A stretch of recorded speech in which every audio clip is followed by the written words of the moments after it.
seen a rush, martini got a crush. Been pushing and pulling, it won't open, it's no good, and I'm wide awake now. I can't get no sleep.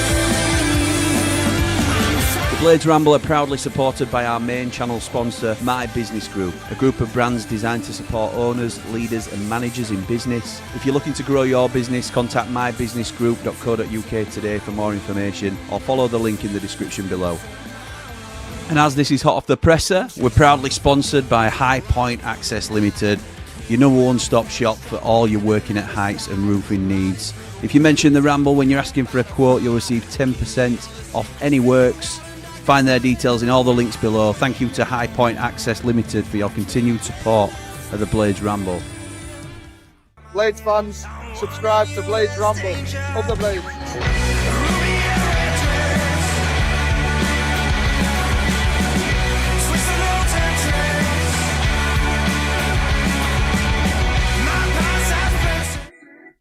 I knew it was going to do that. I knew it was going to do that. What is happening, Blades? And I haven't even done this, have I?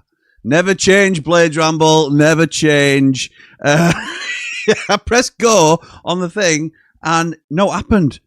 And it's on a timer, so I thought, right, well, if I start it from the beginning now, it's going to cut me off just before it finishes. Anyway, these things happen. What is happening, Blades? And welcome back to the Blades Ramble. I am, of course, Jimmy, and this is hot off the presser. It's Christmas Eve. Merry Christmas, one and all. We are getting ready with the final live stream before the big day tomorrow. Hope you're all well. Hope you've all finished work and you're all ready and getting prepared for having a great time with your family and friends. And again, I'll keep saying it. Sorry to those that it annoys, but if you're on your own, it is one day. If you're not looking forward to the day, or you've had previous things that aren't right for you, it's one day. You'll get through it. And I'm actually thinking about, and I still haven't yet confirmed it with Mrs. Ramble, I might go live for a little bit on Behind the Ramble tomorrow, just for anybody that wants to chat and wants to wants some company. So join me there if you fancy, at some stage on Behind the Ramble tomorrow. Likely a bit later on when she's asleep and I can get away with it, because I've promised her I'll spend the whole day with the family, which I will, but it might be a while later on. So, how are we all? Let's get into this then. Can I just give another caveat? I know I give you this every time, but it makes me nervous using AI to record these press conferences, because at one point I can see the transcript coming in as he's talking, and at one point he says, and Sheffield United score, and AI recorded it as Jeffrey Knight scores. And I'm like, this is going to give me complete gibberish compared to what he's actually saying. But anyway, I've done what we usually do. We've abbreviated it. We've gone. I haven't had a chance to go through it myself, but just scanning it, it looks okay. So let's get into it. What did he say? Andy Giddins started us off from Radio Sheffield. There were just Gids this morning, and Danny Hall wasn't the lengthiest of. Well, it went on 25 minutes, but there wasn't loads to come out of it, I didn't think. I thought we were in good form, as usual. Very professional, very focused. There are a couple of little nuggets of information in there, which will be good to get to. So Andy starts us off saying, OK, Chris, first of all, as we look ahead to the Christmas programme, is everybody all right post-Birmingham?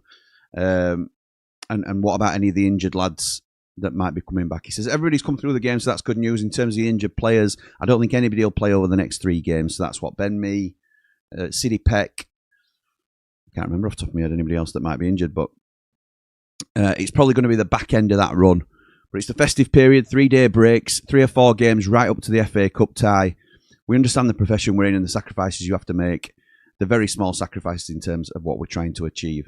He says, so you're not weighing them then, with it being the festive period. He says, no, we won't weigh them in now, because then you'll have to weigh the manager, and then we'll all be in big trouble. We spoke about Birmingham, about whether West Brom might be a light bulb moment for them, and in terms of the effort and intensity. Do you think that light bulb came on because the performance levels were very different between both games? And he says, yeah, I've said ever since coming back into the building, right back to the Charlton game, that what happened at West Brom was something we didn't see coming. Even in games where we've made individual errors, the group has been working and giving everything. Sometimes these things come out of nowhere and you've got to deal with them. Players have to deal with the consequences of a really poor second half. What I said afterwards was hopefully it triggers something and that it stays with us, because if it doesn't, we won't win games at this level. If it does, then we'll win games and we'll have a positive second half to the season. What did you see then against Birmingham that impressed you the most? Excuse me. That's the standard for this football club, he says. The standards we set as coaches and what the players should expect of themselves and their teammates. Getting after promotion, getting after the opposition, playing on the front foot, being positive both in and out of possession. I wish we were getting after promotion. Making the opposition uncomfortable, playing in the right areas, and playing entertaining and attacking football, which we are doing at the moment, it has to be said. Even when they went down to 10 men, we stayed disciplined. I've been involved in enough games now to know that situations can become loose and disjointed. Players wanting to be stars, taking too many touches, not recovering properly. They didn't do that. It was a really pleasing 95 minutes, the start, the middle, and the end. From a selfish point of view, I want to enjoy watching my team play. I really enjoyed every part of that performance. The consistency is key, which we've shown since the Charlton game, and nudging those performances up a notch without making poor decisions that cost goals and results. We were good in every aspect of the game against Birmingham and got our rewards. Aside from West Brom, 3 goals seems to be the scoreline of choice recently. Why is that? Well, we've got good quality at the top of the pitch. Tick. The players in the building have produced that at other clubs and here as well. We want to dominate games and control games. Ultimately, it's what happens in both boxes. When things aren't going well, confidence and belief suffer.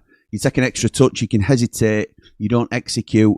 Now that you see confidence growing, belief growing, and players making the right decisions, that's what changes outcomes. Wrexham up next then. How do you assess them? He says, very positive.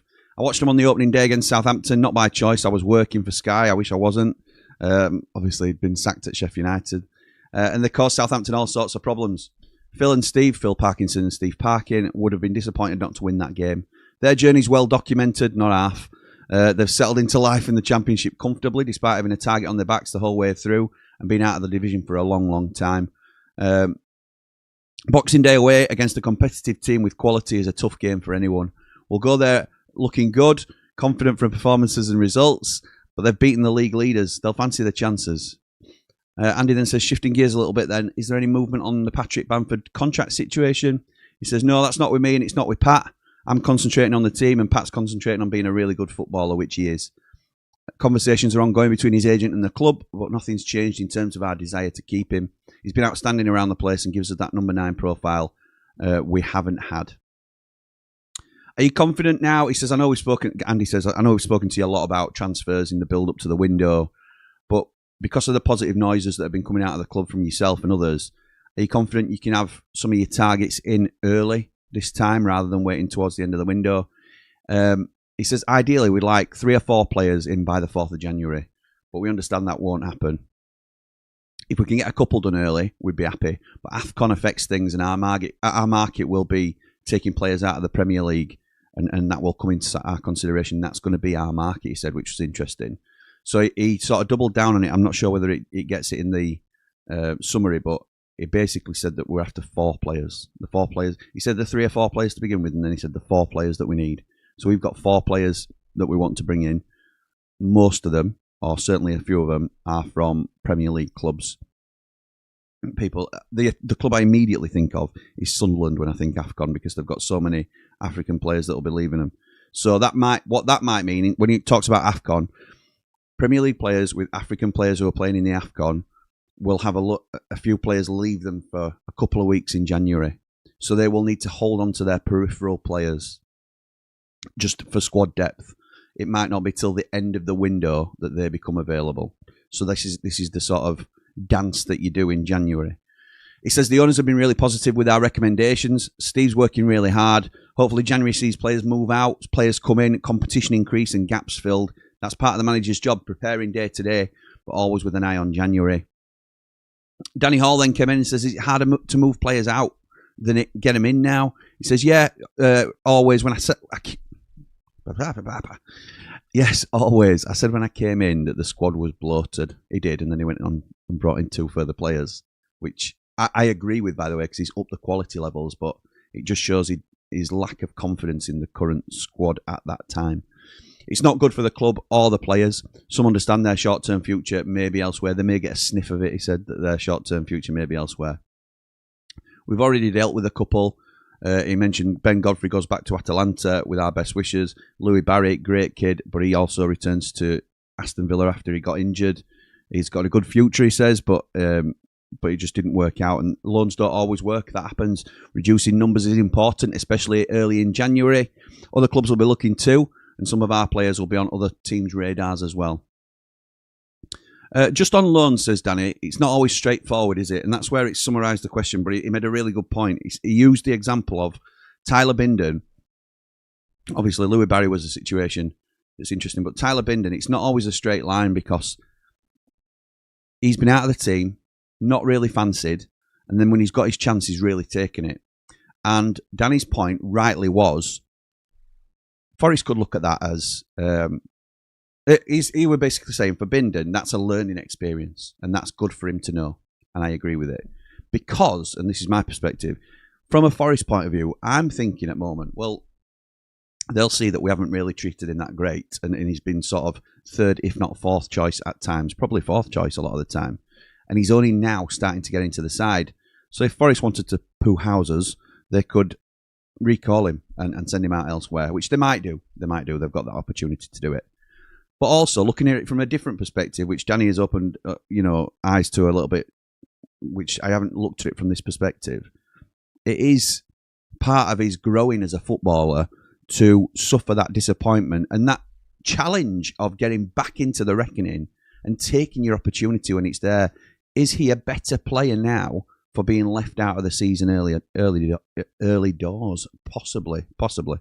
Be easy for me to speak this morning, wouldn't it?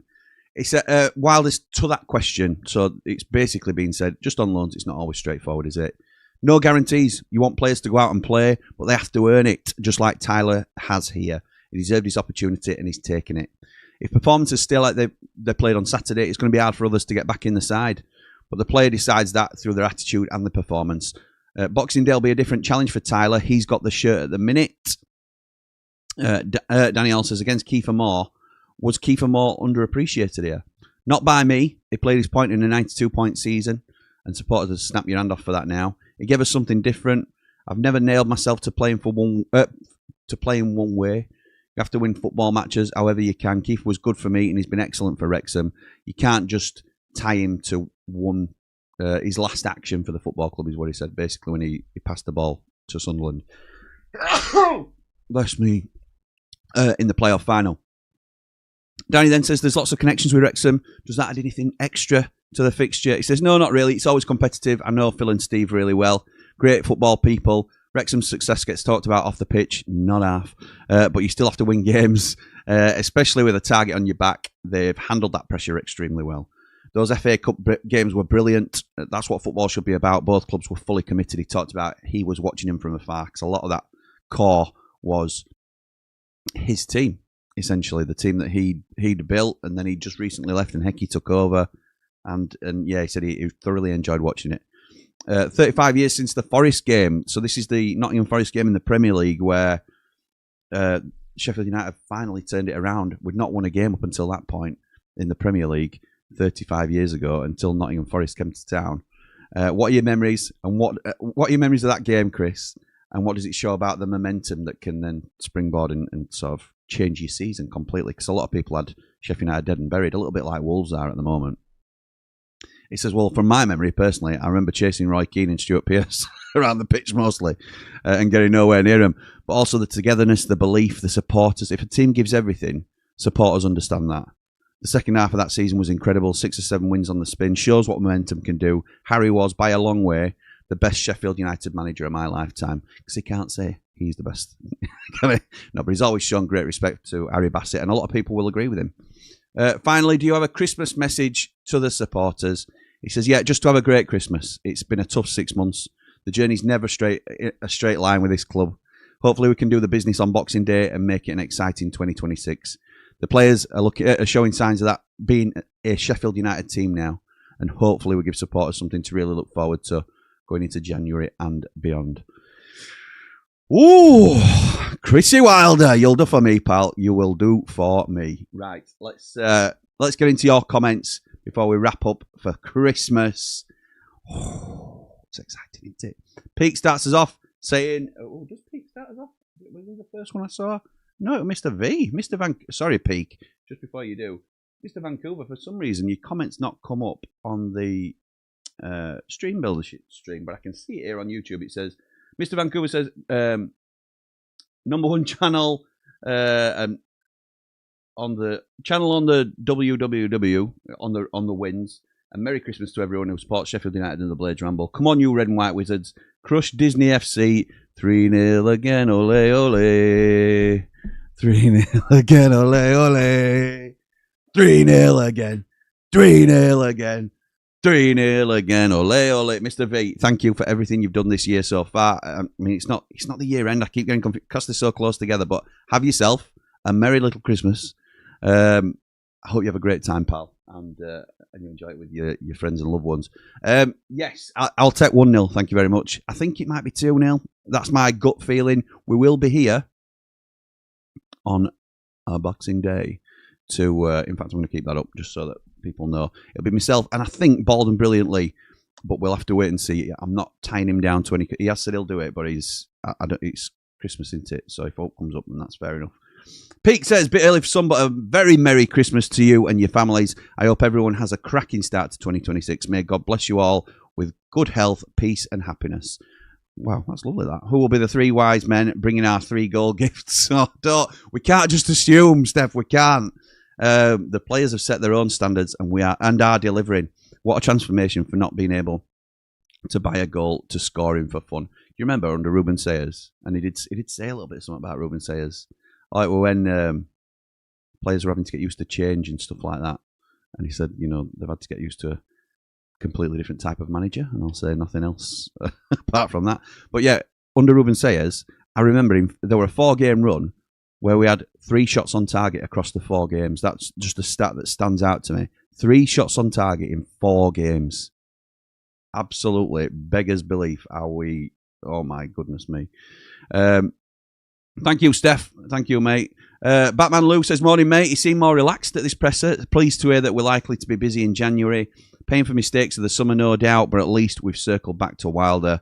Feels like we need a strong run over Christmas, and I'm confident heading into Boxing Day. Soon we'll have players back from injury, and we'll be ready to kick on. Up the ramble, up the blades. Like and subscribe. Thank you, my mate. Thank you very much.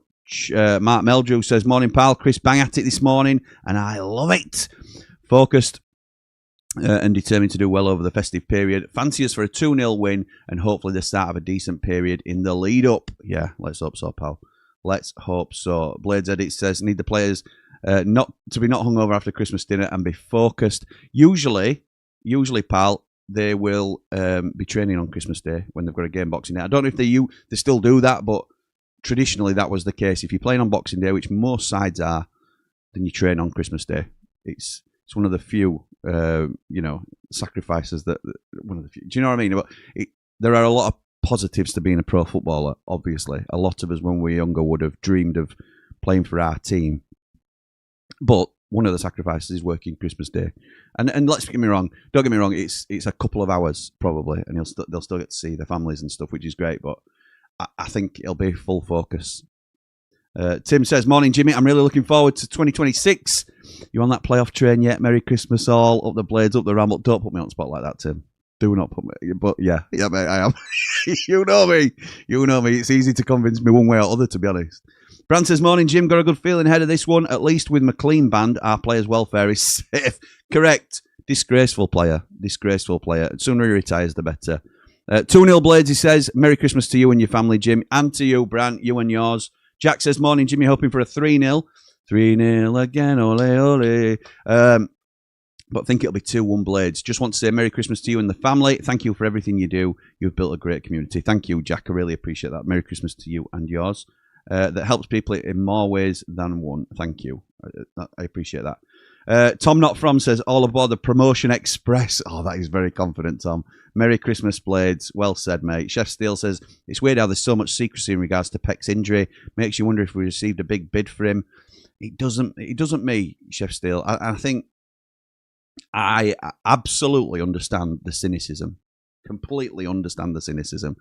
And I may be being naive by not buying into that theory. I just think he's keeping his cards close to his chest because he he doesn't want to give anybody a heads up on when our players are available and when they're not. That's just my interpretation of it. I might be wrong. And it may be a little bit more sinister than like you believe. Anything can happen, can't it? City will be for sale. It's not like we're going on transfer list. But if somebody drops a £20 million bid, it'll be very difficult for the club to say no. Very difficult. Sarah says, Sarah or Sarah, still haven't decided which way we're going with it. Morning, mate. Happy Christmas. Up the Blades. Up the Ramble. Thank you very much. And Merry Christmas to you, too. Sky Blue says, Sheffield United want Bobby Thomas. All right. We don't need him now, thanks, pal. We've got 2 better centre-halves than that. Chris Colchin says, hi, Jimmy. Hope you're well. Just want to say our recent upturn in form is making it a very Merry Christmas to all of us, Blades. Merry Christmas to you and your family and every other Blade around the world. Up the Blades, up the Ramble. Top man, Chris. Hope you're well as well, pal. Merry Christmas to you and yours. And shout out to your Sam, who will be no doubt talked about on a lot of these streams in years to come. Yeah, top man. Colour King says, if the Blades get relegated, then Louis Barriott will be a good signing for the level. Only kidding. There's no need for that, is there? Wow, Colour King turning on us on Christmas Eve. Looking forward to a successful 2026 for the Blades and the Ramble. Thank you, mate. Me too. Maybe see you next year. Maybe. Colour King's a Villa fan. Merry Christmas, Jimmy, says FG. Merry Christmas to you too, pal. Will Sheffield United consider a bid from Coventry for Hamer, considering United still owe $3 million? Last payment would be a great deal for all. I don't think they would at the moment, to be honest. I think at the end of the season, it's a very doable deal, particularly if we don't go up. But no, I don't think we would entertain it at the moment. Like with City, every player's for sale.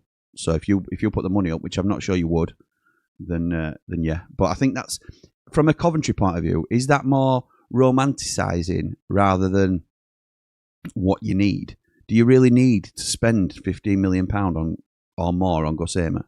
I'm not sure you do. He's a brilliant player at the level, EFL Championship Player of the Season, but where does who comes out of your side for Gus? And I'm not saying he can't get in your side. He definitely can, but is it £15 million worth when you could potentially get someone in a different position that you might need a little bit? You're top at league, clear by 6 points, clear of 11 points a third. I don't think I wouldn't be. I'd be shocked if Coventry came in with a big bid for Gus. And says, Merry Christmas, Jimmy, and all your team and the Blades fans. Thank you for the entertainment you give us, raising our spirits. Good luck to our lovely lads on Friday. Up the Blades Ramble and all the new stuff. Love it. Thank you, and Merry Christmas to you and yours as well. Al with a £3 super chat. Thank you, mate. Arr, Jim lad. Up the Blades, up the Ramble, up the Jim lad. Arr. Thank you, mate. Ian says, Merry Christmas to all. Here's to a productive holiday season. Thank you, Ian. Very much appreciated, pal. Dave Morwood says, morning, Jimmy. Merry Christmas to you and all the family and to our family of Ramblers. Thank you, Mr. Morwood. Merry Christmas to you and yours, pal. Bald and brilliant, that's Tony. This is the ongoing Ramblers joke that Big T and Bald and Brilliant Lee keep getting confused for each other when they're out and about in Sheff. So, oh, look, it's Bald Lee. No, I'm Tony. Look, it's Big T. No, I'm Lee. Liam says, hi, Jimmy. Merry Christmas Eve and hope you have an amazing Christmas with your family and friends. I'm confident 3-1 win for the Blades. Thank you, Liam. Merry Christmas to you and yours, pal. 3-1 win. I'll take that all day long. Mr. Cryu says, I would like the Blades to try and get a keeper so Cooper can get fit and have competition and an extra right back to cover injuries and 3 game weeks. Yeah, I think we'll be... Obviously, we're always busy in January talking about transfers and things like that. So it's going to be an interesting time, isn't it? Ray says, Merry Christmas, Blades. Don't you just love Chris? He has brought back the Blades that we love. Looking forward to the second half of the season. We can do it. Yes, Ray. Yes, I love that. Back on the positivity train. Welcome back, pal. Al says, Wrexham were the first to beat Coventry, but Blades can do it. Merry Christmas, Jim. You're a credit to Sheffield United fandom. Oh, that's very kind of you to say, pal. Thank you, my mate. Merry Christmas to you and your family. Tilted says, Merry Christmas, Jimmy. Have a good one. And to you, pal. You and yours. Forest Game says, Chariots of Wire. Forest Game, I was there. Utter mayhem when Hodges scored. All the best of the Blades over the festive period.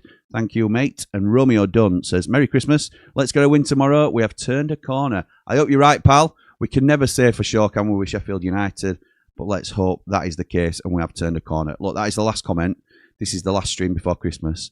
I want to say to everybody, wishing you all the very best for Christmas with your family and your friends. And I just hope you have a great time and relax and can switch off. I'm going to try my best now. As soon as this stream ends, I am going to download it once it's available, once it's been uploaded to YouTube, because it takes a little bit of time in the background sometimes. I'll download it as a podcast. I'll pull it, I'll clip it into some shorts. And then once that's done, I'm done. I'm done until, you won't see me then until, I can never get that right, Boxing Day, 5 o'clock. So come and join us for the watch along for Sheffield United versus Wrexham. Have a fantastic Christmas. And I will see you all very, very soon. Come on, you red and white wizards. Ho, ho, ho! Up the blades! Shots down.